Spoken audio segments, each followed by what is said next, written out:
유월절 준수와 성막 위에 구름에 대해서 우리가 민수기 9장에 보면 살펴볼 수가 있는데, 지금 이제 우리가 8장까지 봤잖아요. 9장 보면은 유월절을 첫 번째로 준수하는 장면이 나옵니다. 사실은 유월절 규례는 출애굽기 12장 13장에 자세히 나와 있어요. 이미 다 하나님께서 백성들에게 선포해서 주었고요. 1월 14일에 유월절을 최초로 지키고 짐 싸고 나왔죠. 그 다음에 광야에서 최초로 유월절을 준수하는 것, 출애굽 이후에 그 날짜는 1년이 지나서 해가 바뀌죠. 이는 1월 14일이죠. 이게 민수기에 나온다는 것이죠. 근데 문제는 유월절을 지키지 못한 사람들이 돌발적으로 생긴 거예요. 예상치 못한 상황이죠. 지금 뭐 여행 갔다가 돌아온 사람이라든가 장례가 발생해서 이걸 지키지 못했어요. 집 밖으로 나가야 되니까, 장례식 때는. 그러면 7일 이상 걸리거든요. 그러면 6월절에 하필이면 6월절 기간에 장례가 발생하면 이 사람들은 6월절을 못 지켜요. 그래서 모세에게 왔어요. 모세 선생님, 우리 이러이러해서 못 지켰습니다. 어떻게 해야 됩니까? 라고 하니까 모세가 하나님 앞에 기도했어요. 하나님께서 그 사람들을 위해서 두 번째 6월절을 제정해라 라고 하십니다. 지키지 못한 사람들은 한 달 후에 이 늦은 6월절이라고 해요. 이것을 두 번째 6월절이라고 하기도 하고, 늦은 6월절을 지킴으로써 이제 그들도 6월절 규례를 이제 빠짐없이 지킬 수 있게 됩니다. 민수기 9장에서 6월절이 언급된 이유는, 요 1월 14일, 14일 6월절이 언급된 이유는 이 늦은 6월절 때문입니다. 이게 2월 14일에 지켜졌기 때문에 6월절 준수, 최초 2월절 준수하고 같이 묶어놨어요. 그래서 뒤로 빠져 있는 것이죠. 자, 6월절은 이렇게 지켰습니다. 이걸 자세히 설명을 안 할게요. 출애굽기 12장 13장 따로 공부를 하시면 좋은데, 여기서 한 가지만 우리가 살펴볼 필요가 있어요. 이건 출애굽기에 나와 있는, 출애굽기 12장 13장에 나와 있는 6월절 규례고, 신명기를 가면 이게 좀 바뀌어요. 왜 그러냐면 광야에서 6월절법하고 가나안 땅에 들어가서 지켜야 될 6월절법이 약간 상황이 달라졌잖아요. 그래서 신명기법에서는 이게 약간 바뀝니다. 그럼 어떻게 바뀌는가? 자, 이렇게 바뀝니다. 신명기 16장 가서는 6월절이 이런 식으로 변경이 됩니다. 각 처소에서 6월절을 지키는 게 아니라 성전에 올라가야 돼요. 성전에 올라가야 돼요. 지금 광야에서는 자기 막사에서 지키는 거예요. 성전에 올라오지 않아요. 성막에 올라오지 않고 각자 텐트에서 가족들이 모여가지고 6월절 양을 잡고 6월절 지키면 됩니다. 그런데 16장 가면은 신명기 16장에서 바뀌어요. 성전에 올라가야 됩니다. 모든 백성은 올라가야 돼요. 그렇게 바뀌고, 짐승의 피도 집에서 처리하는 게 아니라 문설주에 바르고 이렇게 하는 게 아니라 성전에서 제단에 뿌립니다. 이렇게 바뀌고요. 그 다음에 도살 후에는 그 고기를 적당하게 한 10명 정도 팀을 만들어서 미리 장소와 시간을 정해 놓습니다. 거기 가서 그 양과 염소를 가져가서 나눠 먹으면 돼요. 예수님의 제자들이, 예수님과 예수님의 12제자가 6월절을 어디서 지킬까? 빨리 자리를 잡아봐라 라고 하셨잖아요. 바로 이런 관행 때문에 그렇습니다. 이것이 이제 유대교의 전통이 되는 거죠. 이렇게 바뀝니다. 그 다음에 이제 민수기 9장에서 눈여겨봐야 될 게, 드디어 불기둥과 구름기둥이 떴다는 거죠. 불기둥과 구름기둥이 움직여 가는데, 우리가 이 불기둥과 구름기둥이 뭔지에 대해서 정체를 간단히 살펴볼 필요가 있습니다. 사람들은 불기둥 따로 구름기둥 따로 이렇게 봐요. 낮에는 구름기둥이 나타나고 밤에는 불기둥이 바뀌어서 나타났다. 이렇게 두 가지 기둥이 따로따로 있다라고 생각하는데 그렇잖아요. 자, 증거가 있습니다.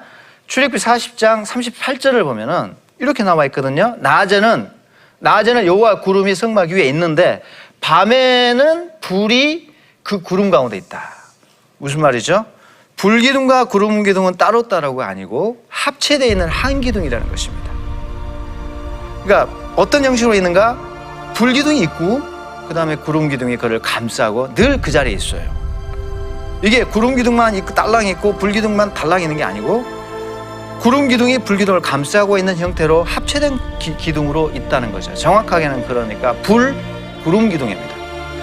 그런데 보이기를 낮에는 이 불기둥이 보이지 않고 감싸고 있는 구름만 보이는 거죠. 그러니까 구름 기둥으로 인식을 하는 것이고, 밤에는 그렇지 않고 구름을 뚫고 불이 투사해서 나오거든요. 벌건 그 불기둥이 나와요. 구름이 안 보이죠. 구름이 여전히 있습니다. 그래서 밤에는 불기둥으로 인식되는 거죠.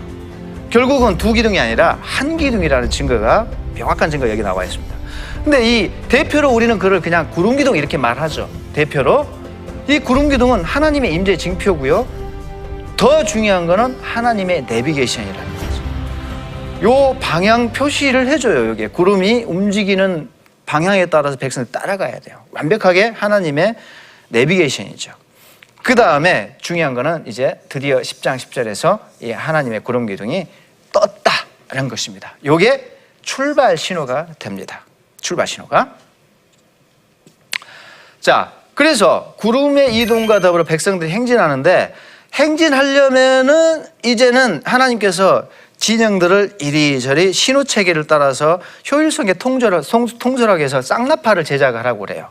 그래서 쌍나팔을 제작하고 쌍나팔 사용법을 알려줍니다. 그리고 드디어 이제 구름의 이동과 더불어 행진이 시작되는데, 쌍나팔 제작은 보통은 양각나팔이에요. 근데 이것은 은으로 만든다는 특별한 차이가 있고요.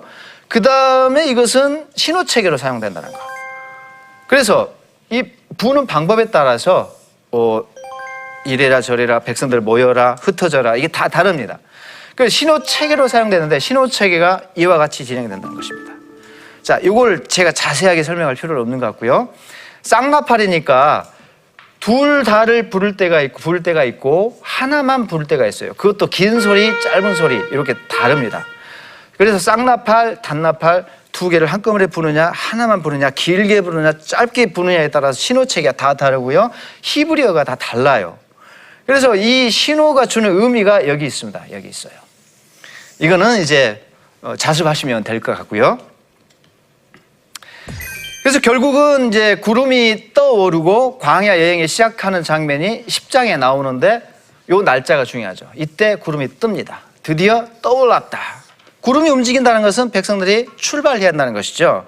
그래서 백성들이 출발할 때 10장에 보면은 더 세부적으로 행진 대열이 이렇게 갖추어져 있다는 것이 나와요. 자, 2장에서는 성막이 뭉뚱그레 가운데 배치되어 있다고 나와 있거든요. 그 2장은 그냥 뭉뚱그레 설명한 것이고, 10장 가면은 사실 그렇게 되어 있지 않고 이 성막이 이런 식으로 세 부문으로 쪼개져서 이동을 합니다. 자, 1대, 2대, 3대, 4대가 이렇게 행진대회를 갖추고 가는데, 제일 앞에 법궤가 앞장서게 돼 있어요. 하나님이 여기 계시잖아요. 하나님이 총사령관이기 때문에 제일 앞에 선두로 방향을 잡아주고 가는 것이 맞죠. 그리고 그 뒤에 유다가 대장지파로 이렇게 멋진 이제 풍채를 자랑하면서 의기양양하게 바로 뒤를 따라가게 되어 있습니다. 유다 지파가 1등 지파예요. 그리고 그 뒤에 이 천마가 휘장은 게르손 지파가 담당해서 메고 가고, 그 다음에 골조는 무라리 지파가 메고 바로 일대 뒤에서 따라오게 되어 있습니다.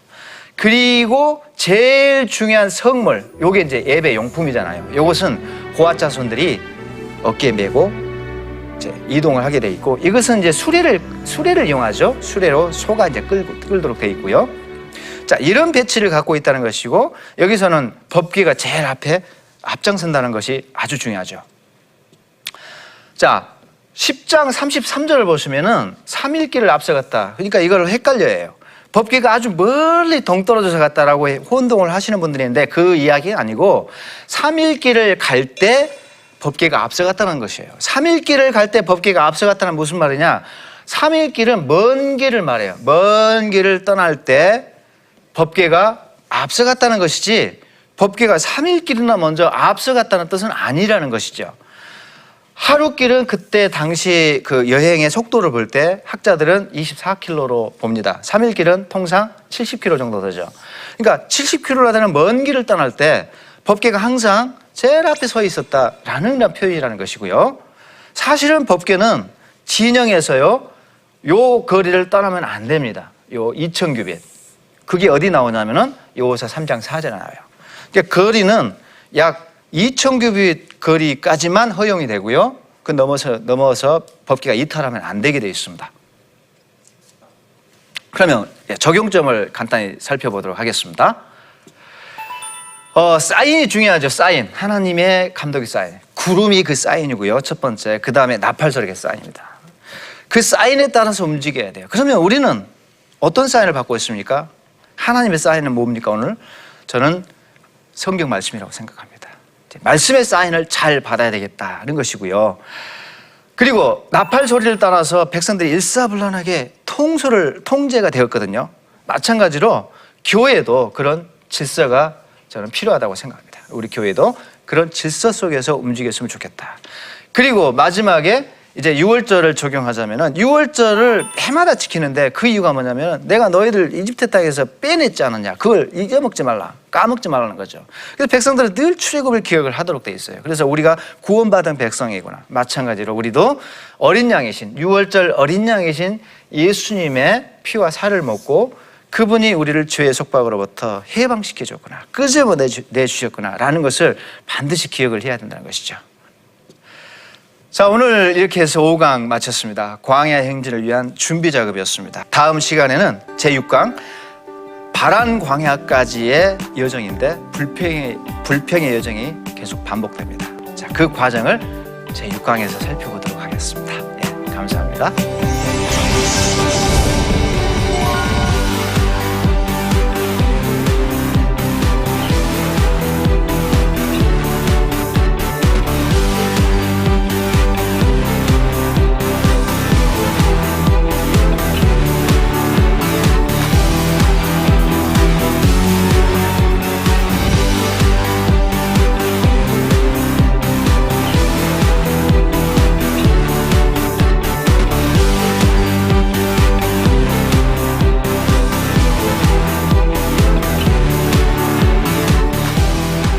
이 프로그램은 시청자 여러분의 소중한 후원으로 제작됩니다.